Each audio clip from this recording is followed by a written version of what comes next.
Hello. How are you guys? You doing okay? Hello, Isla. Nice to hear from you. Well, so we're about halfway through the summer holidays. How's it going? Going okay? Enjoying the good weather? Now, I'm not at home at the moment. I'm in my cousin's house and I'm staying here for a few days. So it's very nice to be somewhere different and very nice to have a little holiday here. Okay, so did you see the book that we're reading today? Okay, now it's a new one to me. It's not a new one that's been published, but it's a new one to me, and it's one by David Walliams.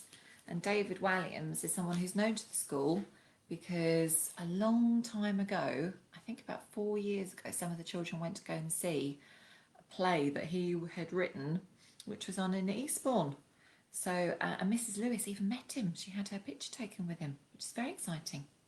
So, David Walliams, The Slightly Annoying Elephant. Now, I've read this. I'm a little bit concerned because this elephant is rather rude. But there you go. Never mind. So, David Walliams presents The Slightly Annoying Elephant. And it's illustrated by Tony Ross. Let's find out what happens here. Oh, I've got sound effects for this bit. Hang on. One day, there was a loud knock on the door. Sam, this is Sam, ran down the stairs to open it up. Was it his mum, back from the shops?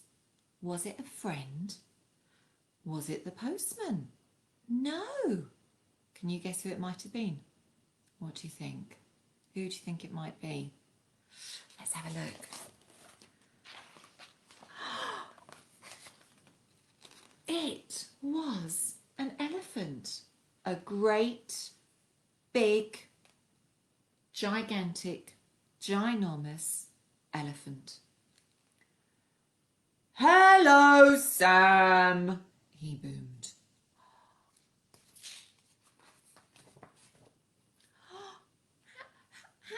How do you know my name?" said Sam. "You adopted me. Don't you remember?" Sam's thinking here. "Well, I filled in an adopt an elephant form at the zoo, but," spluttered Sam. The last thing he was expecting was the elephant to actually turn up on his doorstep. It's a bit of a shocker. "How did you get all the way here from Africa?" asked Sam. "On a plane, of course, silly boy. The airline was very rude. They made me buy 2 seats." Oh, I wonder why that was. Look, oh, they look a bit squashed. They look a bit surprised to see an elephant sitting next to them on the plane. Would you be surprised? "Now, if you will excuse me, I need to take a bath," announced the elephant. He pushed past Sam and made his way upstairs to the bathroom, knocking all the pictures off the walls as he went.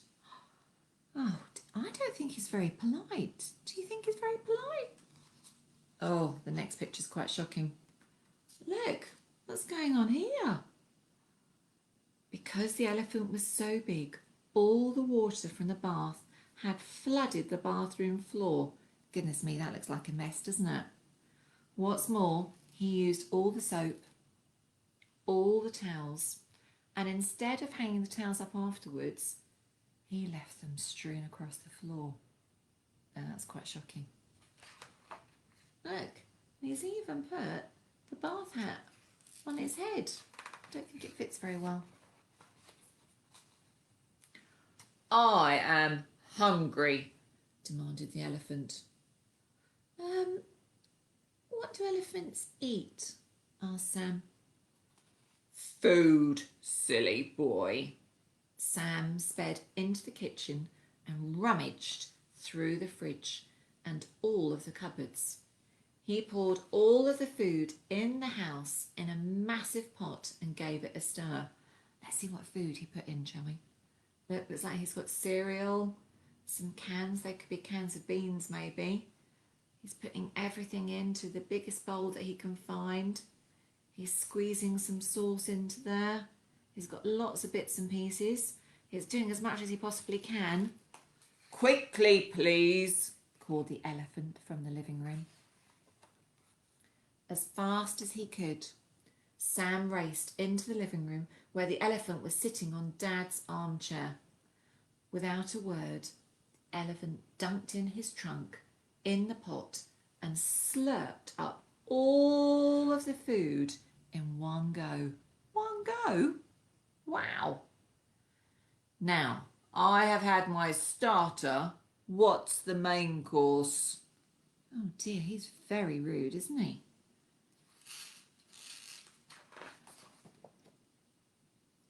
Later, it was time for Sam's favourite cartoon to come on the television, and the elephant was snoring loudly.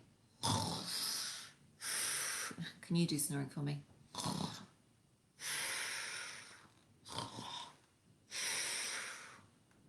And there was a boring show about antiques on.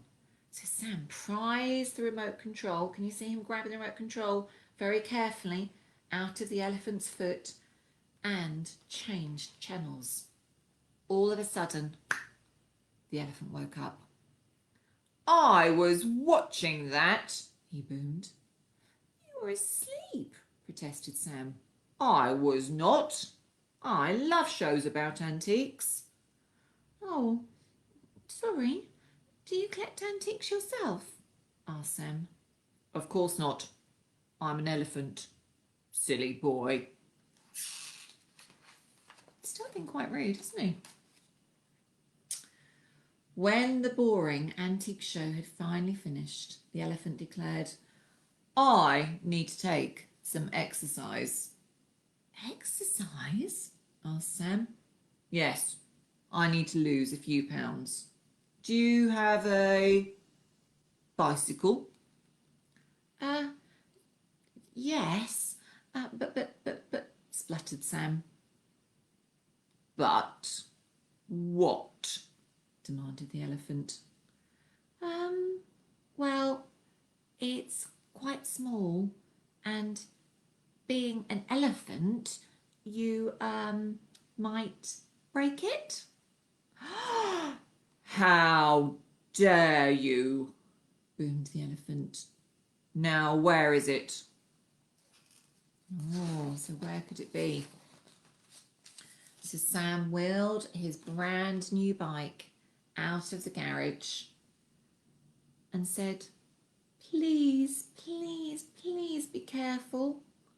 I know my way around a bicycle, the elephant said. Last year, I won the Tour de France. And the Tour de France is a very famous bike race. I don't know whether the elephant was telling quite the truth, though. The elephant climbed onto the bike. And as soon as he sat on it, can you guess what happened? What do you think happened? Do you think he broke it? Shall we see? Or I'm a bit nervous to turn the next page. He didn't just break it. He flattened it. That bicycle was falling to bits. Silly boy. Oh, look, poor Sam. He's got the wheel stuck onto his head. Poor Sam. After all that exercise, I need a nap, said the elephant. And he fell asleep in Sam's bed. Look, poor Sam, he's there, grabbing hold of his favourite cuddly toy, pictures off the wall, elephant snoring again. Dear, oh dear. Knock, knock, knock. It was the door. Who could it be? Was it his mum back from the shops? Sam hurtled down the stairs to greet her, but when he opened the door, he couldn't have been more surprised to see... What did he see? What did he see? he saw a massive herd of elephants. "Look at all of them. Our friend has invited us to stay," said the one with the longest trunk. There were elephants in the kitchen, elephants on the stairs, even elephants in the downstairs loo. What a surprise! Meanwhile, Sam rummaged around in his bedroom for the adopt an elephant form, and when he finally found it, he realised something. What did he realise? He should have read the small print, so let's have a look at the certificate. Adopt an elephant. Okay, so he did that. This certifies that Sam has successfully adopted an elephant. Congratulations. Well, that's okay, isn't it? Oh, hang on. Read the small print.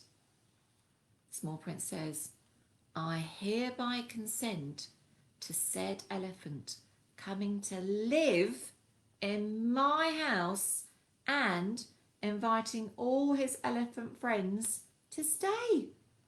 Oh dear, he hadn't read the small print, had he? Dear, oh dear.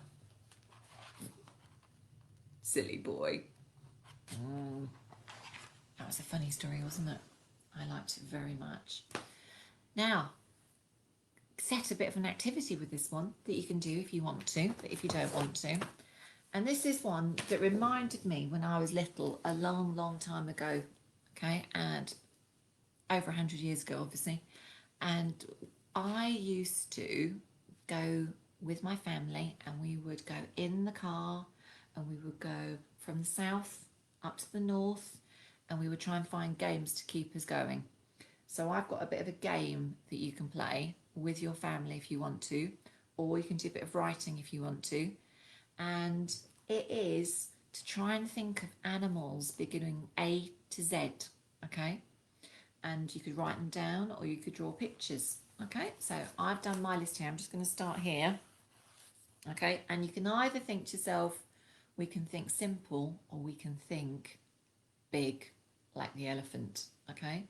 So we could have simple, small words, or we could have bigger, longer words for those animals which are a bit more complicated to say and to spell. So what could we do? I'm just going to do the first few with you now. So what could we have?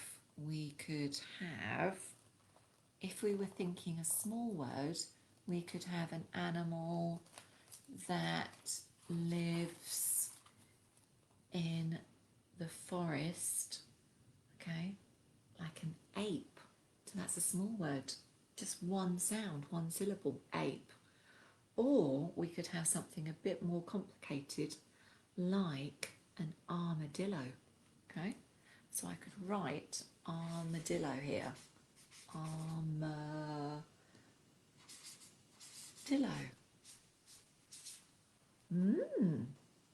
That's quite ambitious, isn't it? Next one, we could think small or we could think big. So we could have B for bat, a bat that flies at night, that's got wings, often brown or black. Or we could think big and we could think a longer word, which is actually a class in school in year 1. Are you thinking what I'm thinking? Yeah, badger. That's a bigger word than bat, isn't it? C. Lots of words beginning with C that are animals. Cat. I'm sure some of you have got a cat at home. But how about one that begins with a ch sound? Ch. Can you guess what it might be? Yeah, someone's got it. It's a chipmunk. Yeah. D. D for, we could have dog, because we do like dogs, don't we? It's quite a short word. We could be more ambitious than that, couldn't we? So we could have D for donkey. Okay. And then finally, well, we all know what E's got to be, don't we? Especially after today's story with the slightly annoying elephant. It's going to be elephant. And if you wanted, you could go all the way from A to Z and see who can think of them first in your family. Have a bit of a game with it. If you're going in a car, because I know lots of people are not going abroad on holiday, but lots of people are going and seeing friends or staying with family or going on a vacation somewhere, a staycation somewhere in Great Britain. So those kind of games in the car if you wanted. Anyway, it's time for me to go now. Stay safe. Have a fantastic summer. The weather is looking amazing again for this weekend. So if you're on the beach, make sure you watch each other and keep an eye out. Keep safe, keep happy, and we're all looking forward to seeing you soon. Take care. Bye.